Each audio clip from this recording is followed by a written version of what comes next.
नमस्कार। प्रसंगर्ष में आप सभी का स्वागत है।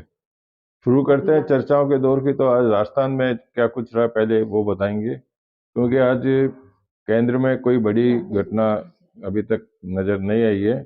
केंद्र में इतना जरूर हुआ है कि ईडी की जो टीम के डायरेक्टर हैं वो आज अचानक कोलकाता पहुंचे, जहां पिछले दिनों कलकत्ता में ईडी की टीम पर जो हमला हुआ था उसके मामले में पहुंचे हैं। समझा जाता है कि आज या कल में कोई बड़ा एक्शन लिया जा सकता है। इसी तरह से अब एक बार राजस्थान ही चलना पड़ेगा। राजस्थान में भजनलाल सरकार की कैबिनेट अब एकदम से एक्शन मोड में है, जहां खुद मुख्यमंत्री भजनलाल नियमित रूप से भारत विकसित संकल्प यात्रा में भाग ले रहे हैं। आज वो उदयपुर संभाग में उदयपुर विधानसभा क्षेत्र के ग्रामीण विधानसभा क्षेत्र में रहे, जहां उन्होंने भारत विकसित संकल्प यात्रा में तो संवाद किया ही, इसके साथ साथ उन्होंने संभागीय अधिकारियों की भी बैठक ली और वहां भाजपा कार्यकर्ताओं के भी रूबरू हुए, जब भाजपा कार्यकर्ताओं से भी उनकी जानकारी दी तथा भाजपा में किस प्रकार से क्या कुछ चल रहा है उसके बारे में बात की, क्या कुछ किया जाना चाहिए उसके बारे में बात की। साथ साथ ही उन्होंने अपने जो उद्बोधन में यह कहा कि पिछली सरकार ने जितने भी भ्रष्टाचार किए हैं उसमें किसी को भी बख्शा नहीं जाएगा। इसके अलावा इतना और कहा उन्होंने कि जो पिछली सरकार के कामकाज है उनकी जांच कराई जाएगी और जांच में जो भी दोषी पाया जाएगा, जो लिप्त पाया जाएगा, उसके खिलाफ सख्त कार्रवाई की जाएगी। साथ ही संभागीय स्तर पर जो अधिकारियों की बैठक ली, उसमें अधिकारियों को कहा कि जो आम नागरिक की, प्रदेशवासी की मूलभूत सुविधाएं हैं, मकान के लिए नक्शा पारित करना, पट्टा आदि जो कुछ भी है, उसके लिए उनको यथोचित समय पे उनके कार्य का संपादन किया जाए।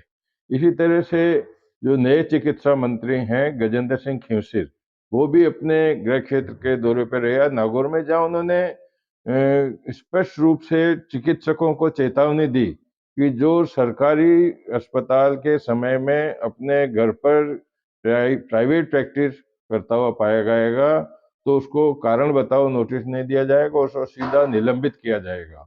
उन्होंने इस तरह की बात कही।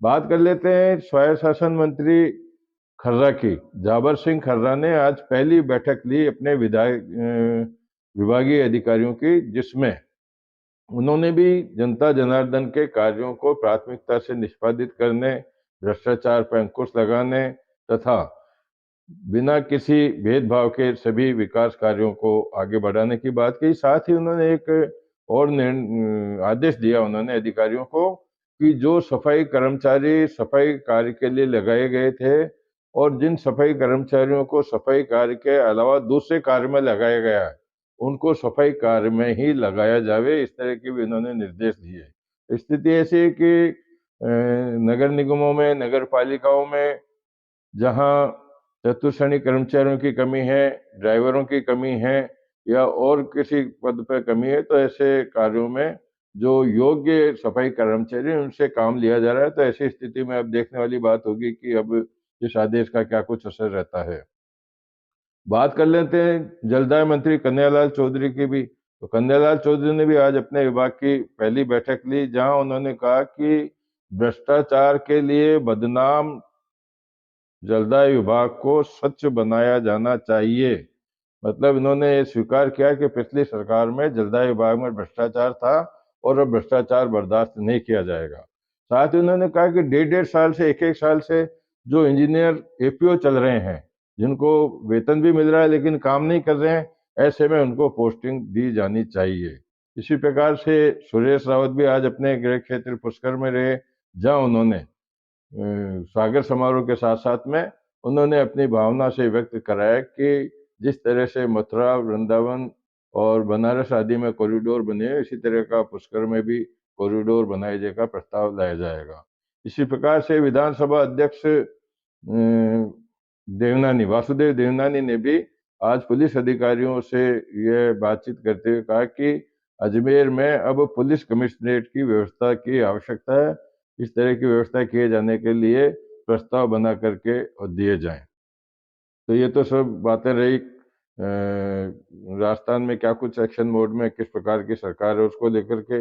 अब बात करते हैं कि मंत्रिमंडल के गठन के बाद में अब एक बार फिर से जो नेताओं को पद दिए जाने की शुरुआत की गई, जिसमें जालोर के विधायक हैं जोगेश्वर गर्ग, जो पहले मंत्री भी रह चुके हैं, उनको अब मुख्य सचेतक का जिम्मा सौंपा गया है और अब वो फ्लोर मैनेजमेंट का काम संभालेंगे।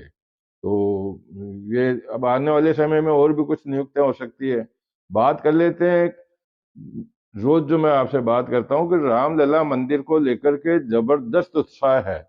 उत्तर प्रदेश में आज योगी सरकार ने एक आदेश जारी करके 22 जनवरी को सरकारी नहीं, सारी स्कूलों और कॉलेजों में अवकाश घोषित करने की घोषणा की। साथ ही उन्होंने ये भी घोषणा की कि 22 जनवरी को शराब की दुकानें भी पूर्ण रूप से बंद रहेंगी।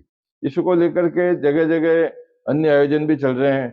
जयपुर में, जहाँ छोटी काशी कहा जाता है, छोटी काशी में एक सामूहिक सुंदरकांड पाठ का आयोजन किया गया, जिसमें सैकड़ों की तादाद में लोग मौजूद रहे। और छोटे छोटे गांव में भी, विजयनगर जैसा एक तहसील स्तर का एक कस्बा है, जहां भी पंचमुखी हनुमान मंदिर में वहां के जो मंदिर के संयोजक है अनिल शर्मा, उनके सानिध्य में आज रामधुन की रैली निकाली गई, जिसमें वहां के पार्षद हैं अमित जोशी और विनय पोखरना आदि भी लोग शामिल रहे। इसको लेकर के काफी कुछ है। अब 14 जनवरी जो संक्रांत हालांकि इस बार 14 जनवरी को संक्रांत नहीं है, संक्रांत 15 जनवरी को है, लेकिन फिर भी सरकार इसको लेकर के सचेत है। राज्य सरकार ने एक आदेश जारी किया है कि जो पतंगबाजी होती है संक्रांत के दिन, वो सुबह 6 बजे से 8 बजे तक और शाम को 4 बजे से 6 बजे तक पतंगबाजी पर पूर्ण रूप से प्रतिबंध रहेगा। कारण है कि पशु पक्षी सुबह निकलते हैं, शाम को वापस जाते हैं अपने घोंसलों में, तो ऐसे समय पर पतंगबाजी से उनको जान का खतरा रहता है, उसको उन्होंने इस पे रोक लगा दी। और इस तरह से चाइनीज मांझा पर भी उन्होंने कहा जो व्यक्ति या जो दुकानदार चाइनीज मांझे में लिप्त पाया जाएगा, उसके खिलाफ भी कार्रवाई की जाएगी। अब छत्तीसगढ़ के प्रभारी बनाए गए थे सचिन पायलट, जो राजस्थान के कांग्रेस के नेता भी हैं, तो वो छत्तीसगढ़ के प्रभारी बनाए जाने के बाद में वे आज पहली बार जयपुर आए, जहां उन्होंने श्रीकरणपुर का जो उपचुनाव हुआ था उसको लेकर के अपनी भावना व्यक्त करते हुए कहा कि भाजपा को श्रीकरणपुर विधानसभा क्षेत्र के चुनाव परिणाम से सबक लेना चाहिए। अब कल वे बौली के दौरे पर रहेंगे, जहां वहाँ शिवानंद महाराज की 16वीं बरसी के कार्यक्रम में भी शामिल होंगे। एक घटना घटित हुई है उत्तर प्रदेश के अमरोहा में। अमरोहा में कल रात को एक ही परिवार के 7 सदस्य अपने मकान में सोए हुए थे, लेकिन जब सुबह देर तक उस मकान के दरवाजे नहीं खुले, दूध वाला जब घर गया, उसने दरवाजा खटखटाया, फिर भी दरवाजे नहीं खुले, तो पड़ोसियों ने दरवाजा तोड़ा, तो देख करके कि 7 लोगों में से 5 लोग मृत पाए गए। अब क्या कारण था, ये तो जांच के बाद ही पता चलेगा, लेकिन इसको लेकर के भी अमरोहा में एक हड़कंप मचा कि इनकी मौत किस तरह से हुई। इसी तरह से बात कर लेते हैं कि अब जो पुराने विधायक थे, पूर्व विधायक संघ बनाया उन्होंने, एक उत्तर प्रदेश में, बिहार में विधान परिषद गठित हो रखे हैं। इसी तरह से राजस्थान में भी विधान परिषद गठित करने का प्रस्ताव अशोक गहलोत के समय में पारित हो चुका है, लेकिन उस पर अभी तो कोई कार्रवाई नहीं। तो आज जो पूर्व विधायक संघ के विधायक रहे हुए नेता हैं, उन्होंने मांग की है कि विधानसभा में जो है विधानसभा के साथ साथ में यहाँ विधान परिषद का भी गठन किया जाना चाहिए।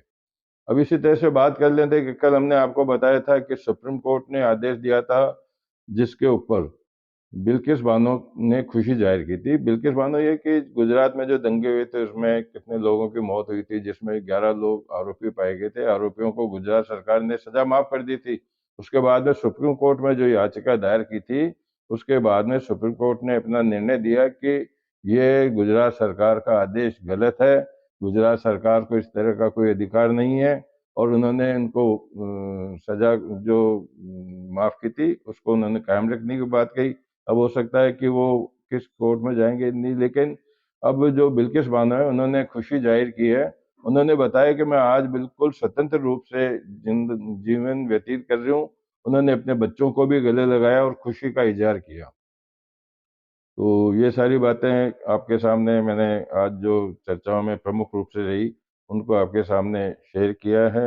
अब कल फिर कोरोना की ओर बात कर लेते हैं चलते चलते कि कोरोना अभी थम नहीं रहा।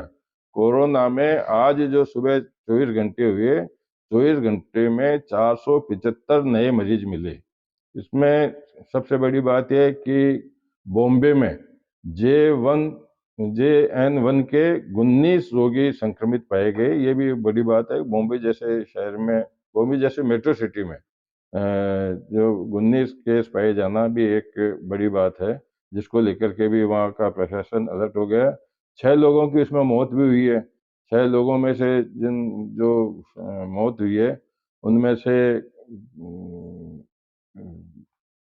मौत के बारे में भी अभी सरकार बिल्कुल एकदम से अलर्ट हो गई है और इस पर किस प्रकार से अंकुश लगाया जा सके, किस प्रकार से इस पर रोक लगाई जा सके, इसको लेकर के भी कार्रवाई चल रही है। कर्नाटक में जो है 3 मौत हुई है, छत्तीसगढ़ में 2 हुई है और असम में 1 मौत हुई है।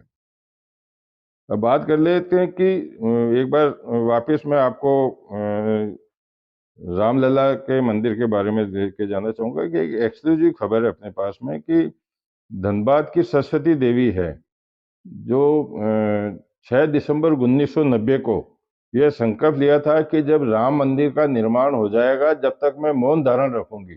बहुत बात करिए, 90 की बात कर रहे हैं, 1990 से और अब 23 चल रहा है, तो 10 23 33 साल तक उन्होंने मौन धारण किया। अब जब राम मंदिर की बनने की बात आ गई है, प्राण प्रतिष्ठा हो रहा है, तो राम मंदिर के जो समिति है, जो ट्रस्ट है, उन्होंने उनको निमंत्रण भेज के उनको वहाँ आमंत्रित किया है। तो राम मंदिर को लेकर के और कई बातें आती रहेगी, वो आपको बताते रहेंगे। लेकिन आज की चर्चा को ये विराम देते हैं। कल फिर नई चर्चाओं के साथ मैं आपके सामने उपस्थित होऊंगा। तब तक के लिए नमस्कार।